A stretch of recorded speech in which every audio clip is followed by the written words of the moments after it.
एक गांव में अनमोल कहकर एक गरीब आदमी रहता था। वो उसके साइकिल पर कॉटन कैंडी बेचता था। उस साइकिल के पीछे उस कॉटन कैंडी का सेटअप था। उसमें रस डालकर बगल में पहिया घुमाया तो उसमें कॉटन कैंडी तैयार होता था।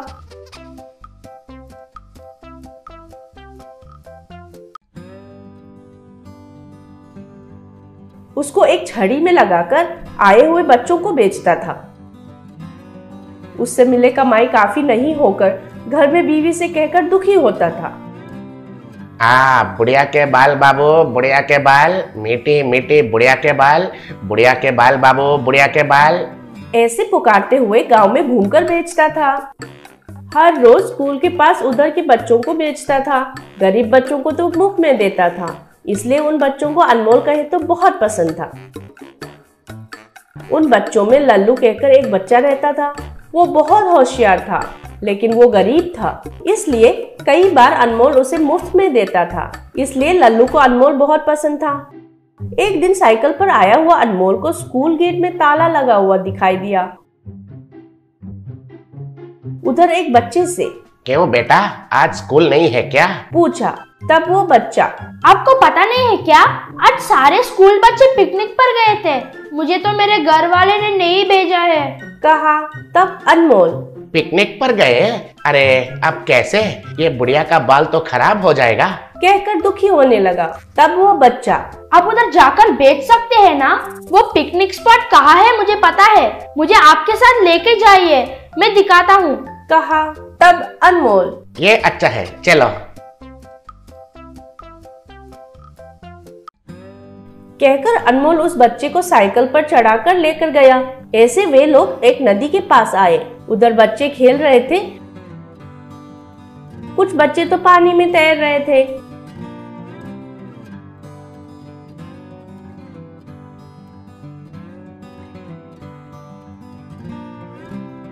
अनमोल का साइकिल को देखते ही सारे बच्चे उसके पास जाकर बुढ़िया का बाल खरीदकर खाने लगे।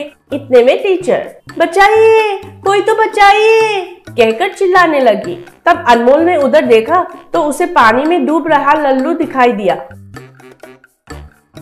तुरंत ही अनमोल भागते हुए जाकर पानी में कूदकर उसे बचाया। फिर लल्लू ने अनमोल को गले लगाकर धन्यवाद कहा।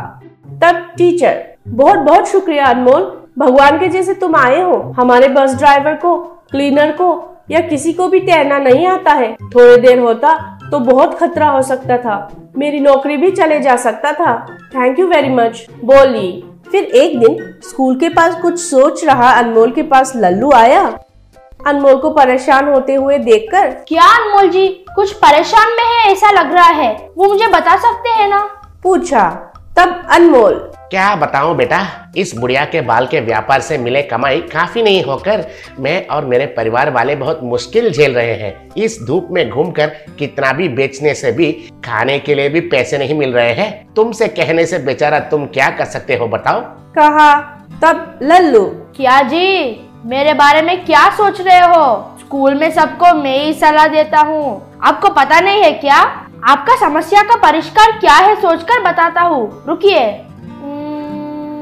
नहीं, ये तो बिल्कुल नहीं चलेगा, लेकिन क्या सही है, कहकर कुछ गिनत करके लल्लू सोच रहा था तो अनमोल उसे हैरानी से देखने लगा। तब लल्लू, नहीं, कोई फायदा नहीं है।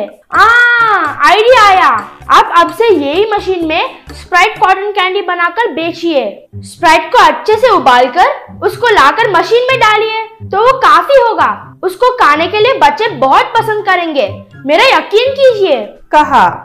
तब अनमोल, ये तो बहुत बढ़िया सोच है, बच्चों को हर रोज एक ही तरह के कॉटन कैंडी खा खा कर बोर हो चुके होंगे, एक बार कोशिश करके देखने में क्या गलती है। थैंक यू लल्लू, कहा। तब लल्लू, मेरे जान को बचाने वाले, आपको मुझे थैंक्स कहने की जरूरत नहीं है, मुझे आपको थैंक्स कहना चाहिए, ऑल द बेस्ट, कहा। ऐसे वो स्प्राइट को गरम करके उसको मशीन में डालकर पहिया घुमाकर स्प्राइट कॉटन कैंडी को तैयार करना शुरू किया।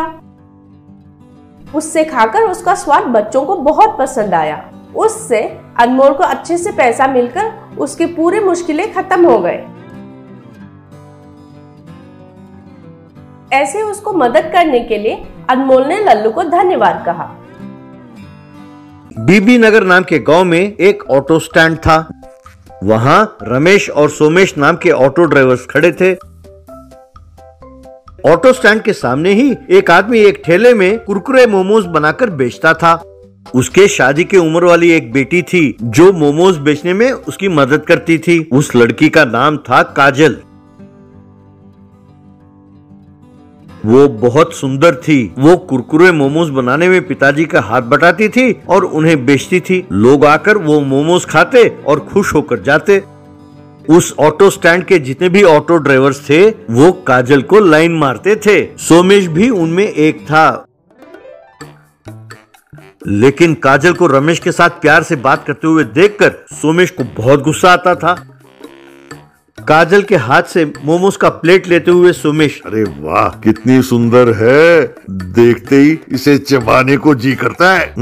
I love you darling. ये सुनकर काजल उसे गुस्से में घूरने लगी। तब सोमेश, मैं इन मोमोज की बात कर रहा था, देखो कितनी सुंदर है, इसीलिए मैं कह रहा था इन्हें चबा जाऊं। कहकर बात बदल कर वहां से चला गया। एक दिन रमेश और सोमेश दोनों ठेले के पास मोमोज खा रहे थे। तभी मोमोज खा रहे दूसरे व्यक्ति का फोन बजा। फोन पर वो व्यक्ति, ये क्या डायरेक्टर साहब, अभी के अभी मैं कहां से ऑटो का इंतजाम करूं? उस फाइट मास्टर को पहले ही बताना चाहिए था। अगली बार इस फाइट मास्टर को ना रखें अपने फिल्म में। क्या इसकी वजह से शूटिंग रुक गया है? ठीक है मैं कोशिश करता हूँ, आप टेंशन ना लें। कहकर गुस्से में उसने फोन काटा। तब काजल, क्या सर, आप कुछ ऑटो की बात कर रहे थे, कोई शूटिंग की बात चल रही थी, आप है कौन? तब वो व्यक्ति, मैं फिल्म शूटिंग का मैनेजर हूँ। हमारे निकम्मे डायरेक्टर और निकम्मे फाइट मास्टर कह रहे हैं कि ऑटो ना मिलने की वजह से शूटिंग रुक गया है। अब अचानक ऑटो में कहां से ले आऊं? तब काजल, आपको ऑटो मिलेगा ना, ये लेके आएंगे। रमेश, अपना ऑटो लेके जाना इनके साथ।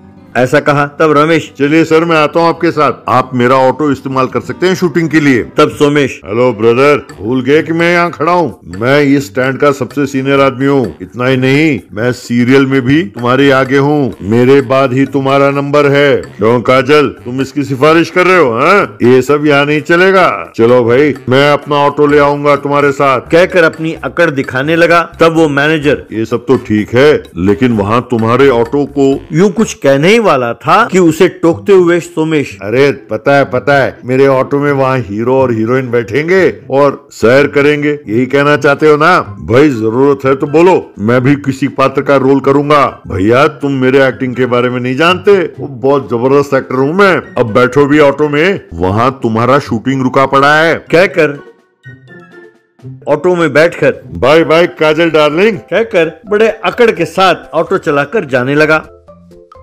वो ऑटो शूटिंग लोकेशन पर जा पहुंचा। वहां पर एक फाइटिंग का सीन चल रहा था। वहां फाइट मास्टर माइक में, रेडी लाइट्स कैमरा एक्शन, यूं कहते ही हीरो उछल कर गुंडों को मारने लगा। बड़ा घमासान चल रहा था। बाद में fight master, okay cut, very good. हाँ भैया, ऑटो कहाँ है? ऑटो आ गया तो खड़ा करो यहाँ पर, अगला वही शॉट है। तब मैनेजर, सर ऑटो तैयार है सर, ये देखिए यहीं खड़ा है। फिर प्रोडक्शन बॉय से, बेटा बात सुनो, साहब के लिए जूस ले आओ। ये सुनकर सोमेश एकदम फूल गया। वो फाइट मास्टर के साथ वाले कुर्सी में जा बैठा और शूटिंग देखने लगा। लड़के ने लाकर सोमेश को जूस दिया। वो जूस पीते पीते शूटिंग देखने लगा। फाइटर्स ने ऑटो को फूलों का हार चढ़ाया और उसका आरती उतारने लगे। ये देखकर सोमेश, क्या बात है फाइट मास्टर सर, ये इतनी इज्जत करते हैं ऑटो की? मैंने भी कभी इतनी इज्जत नहीं दी अपने ऑटो को जितना ये दे रहे हैं। सर वाकई आप लोग भगवान के रूप हैं। Fight master, okay thank you. क्यों भाई, फर्स्ट फाइटर तैयार है? Ready start camera action. बस एक फाइटर तेजी से दौड़ता हुआ आया और ऑटो के सामने वाले शीशे को तोड़ते हुए ऑटो के अंदर घुस गया। बस ऑटो के कांच टूटकर चूर चूर हो गए। ये देखकर सोमेश परेशान हो गया। तब fight master, second fighter action, ऐसा कहा। तब दूसरा फाइटर दौड़ता हुआ आया और उछलकर ऑटो के छत पर कूदा। ऑटो पिचक कर रह गया। तब fight master, come on boys, auto के पहिया खोलो और फेंको। यूं कहते ही उन्होंने ऑटो के पहिए खोले और टायर को फेंकने लगे। फाइट मास्टर, शाबाश, वेल डन, अब ऑटो को चकनाचूर कर दो, कम ऑन, एक्शन। यूं कहते ही फाइटर्स ऑटो का चूर चूर करने लगे। यूं सोमेश के देखते देखते उसका ऑटो का सत्यानाश हो गया। तब फाइट मास्टर खड़ा होकर, very good shot, okay okay, अब इस ऑटो को यहाँ से हटाओ और अगला आइटम ले आओ। तब सोमेश ने उसका गिरेबान पकड़ा और, क्यों रे कमीने, तुम लोगों का दिमाग ठीक है? मेरा इतना प्यारा ऑटो, उसका तुमने सत्यानाश कर दिया। अब चुपचाप मेरे ऑटो के पैसे निकालो। तब फाइट मास्टर, ये सब मैं कुछ नहीं जानता, जो कुछ बात करना हो मैनेजर से जाके बात करो। तब सोमेश, मैं उससे क्या बात करूं? तुम्ही ने इन सबको उकसा कर मेरे ऑटो को सर्वनाश करने के लिए कहा, कहकर मारने लगा। ये देखकर वहां खड़े फाइटर्स को बहुत गुस्सा आया। बस सबने मिलकर सोमेश को बहुत मारा।